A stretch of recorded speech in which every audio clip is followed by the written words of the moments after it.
Welcome back to Speed Demon Painting. Today I'm making a video that was slightly overdue and one that was requested quite often on some of the forums for Dystopian Wars, and that is to give a general overview of how every faction plays, what the strengths and weaknesses of each faction is. Now, a quick side note, this is being recorded in April 2022 and everything mentioned here is a so far situation, because we're bound to see lots of extra releases that could change a few things in this presentation. Now, I decided to sort of skip ahead and make one for every single factions that I can go through. And the first faction I'm going through is the Commonwealth. Now, the Commonwealth has some very balanced builds. It can do a bit of everything, but it does lean towards a more tanky playstyle because of their strengths. They have an above average toughness due to ablative armor being so spread out almost across the line for the Russian ships at least, and they can perform very well at long range because they've got railguns which have the extreme range ability, and they shoot just as well at long range as they do at close range. I also think they have some very point effective cruisers. When you look at how much a Kutsov costs, for instance, or a Norlisk, that's a very good deal that you're getting for your points, so that's something the Russians also really excel at. And one of their strengths, I think, is the escorting Rurik frigates. It's an incredibly solid option, and it can give your flagships some truly insane amounts of defense values. It's essentially better than any escort that any other faction has so far, so I think it's definitely one of their strong points. Also, they've got a very strong SRS game, because on the first turn your opponent will not get the double air defense if you're using the rules like combat air patrol, meaning their SRS game is also a slight cut above average compared to other factions. And when the Ukrainian fleet does appear, they will have one of the strongest submarine factions as well when they do get here.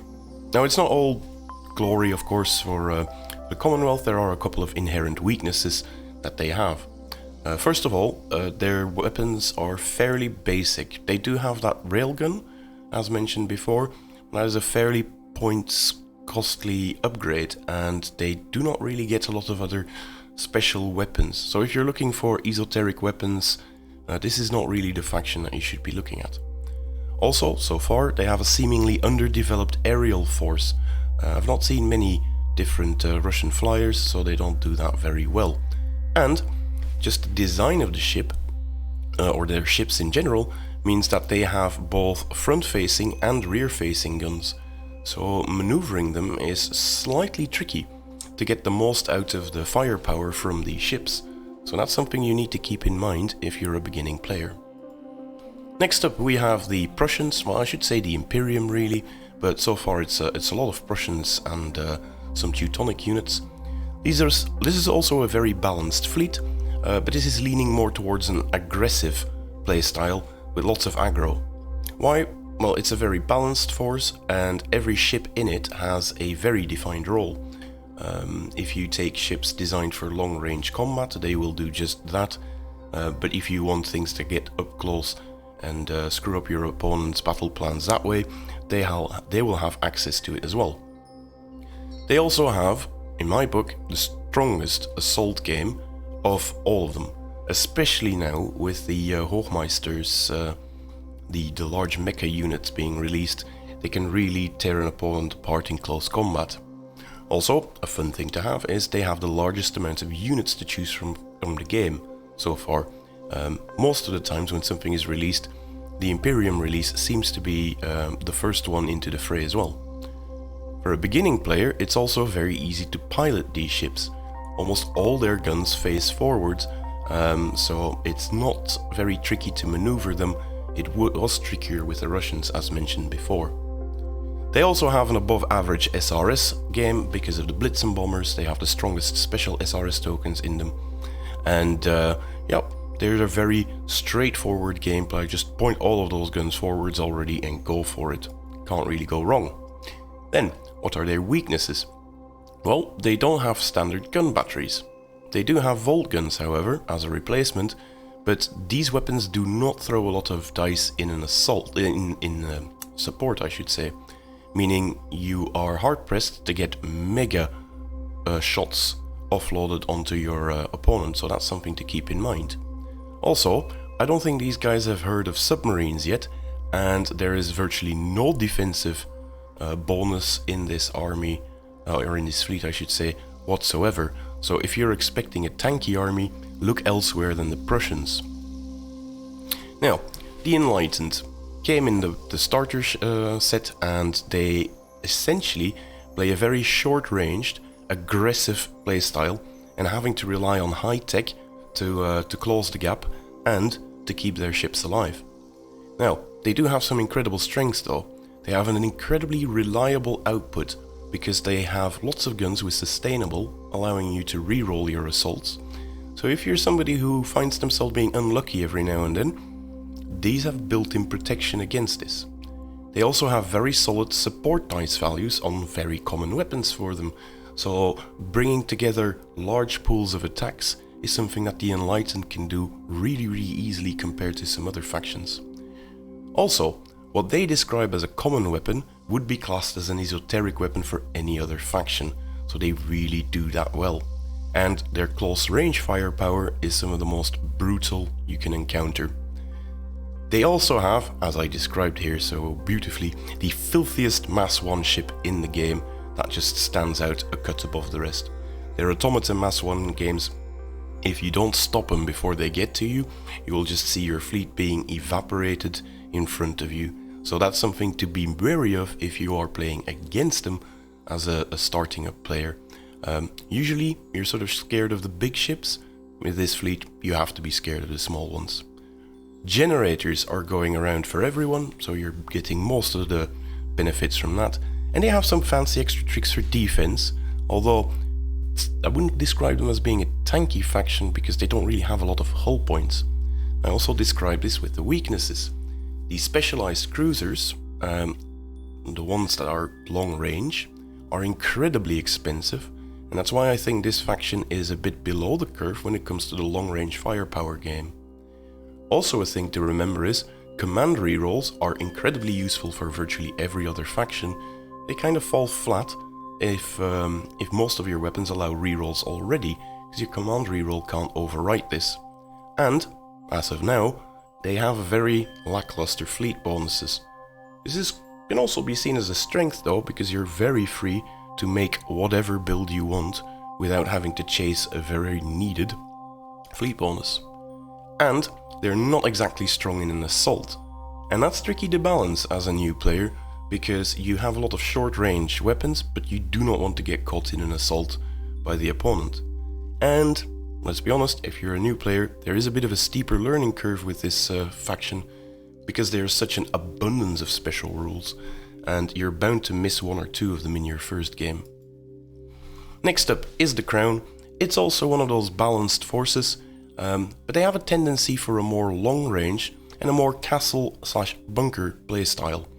And what do I mean by that? Well, these guys can be incredibly tough due to the Guardian generators that are spread out across the fleet. They also have a very interesting option in the torpedo turret, meaning that they can stay back, rely on their toughness, and just shoot your opponent with lots of torpedoes at long range. So that's one of their strengths. Also, in combination with one particular ship, the Athelstan cruiser, it can cause an auto-shredded defenses on your opponent, making those torpedoes even more brutal than they are. They also have some very strong destroyers in forms of Excaliburs, because of their very strong broadside games, and they're quite well rounded, because if your opponent does come close, you've got those big heavy prows at the front with which you can ram. So this is what I mean with a castle bunker playstyle. They play fairly defensively, but when your opponent does get there, there can be a bit of an unexpected counterpunch from these Brits. Also, their SRS game is a cut above the rest, because they are better at defensive SRS actions. What are the weaknesses though? This is by far the slowest and least maneuverable fleet in the game, and it does have a combination of aft-facing weapons, so facing to the rear, and torpedoes, which makes getting the most out of those not so cheap units tricky at the start. These aren't cheap units, they're quite expensive.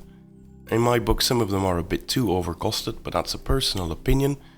And that defensive playstyle, whilst being strong, does clash with a lot of the missions that require you to get out into the enemy territory. So you'll often find yourself having to make a balance of how much do I want to play the game my way versus how much do I have to play it with the way the mission dictates.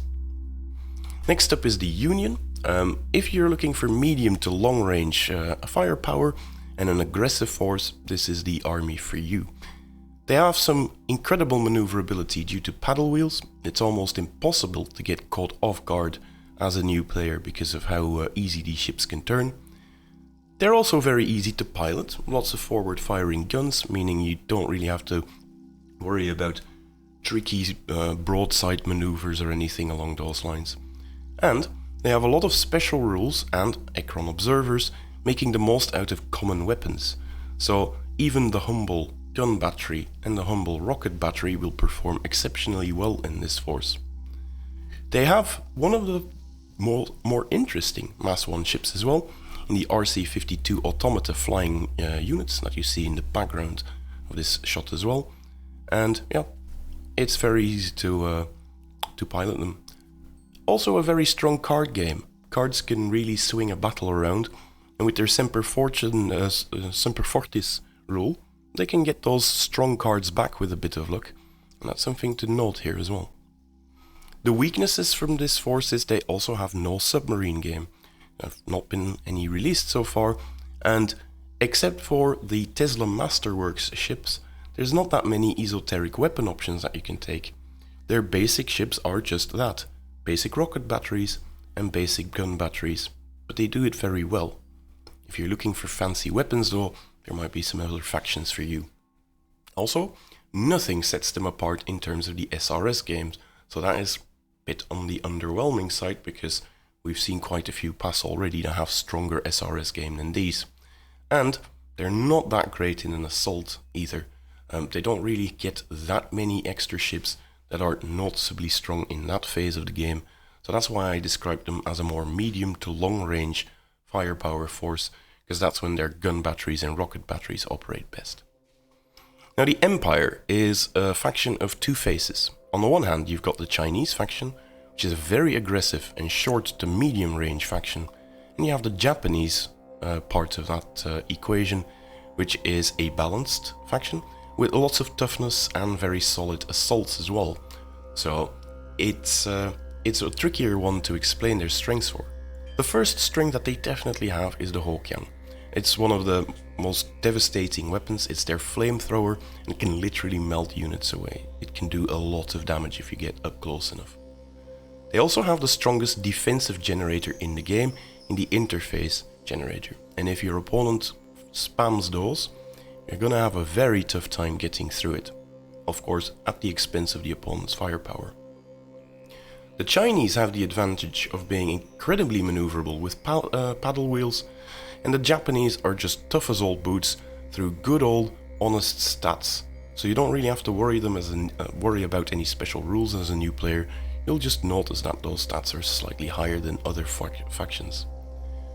The Japanese also add a lot of a strong assault game into it, especially through the Tianlong battle fleet. And with the releases that are bound to be happening, this looks to be the strongest air dominance faction in the game so far. What are then the weaknesses of the Empire? Well, it's incredibly hard to combine all of the positives that were mentioned above, especially because, well, it's a faction of two halves, so combining all of the positives in one go is near impossible.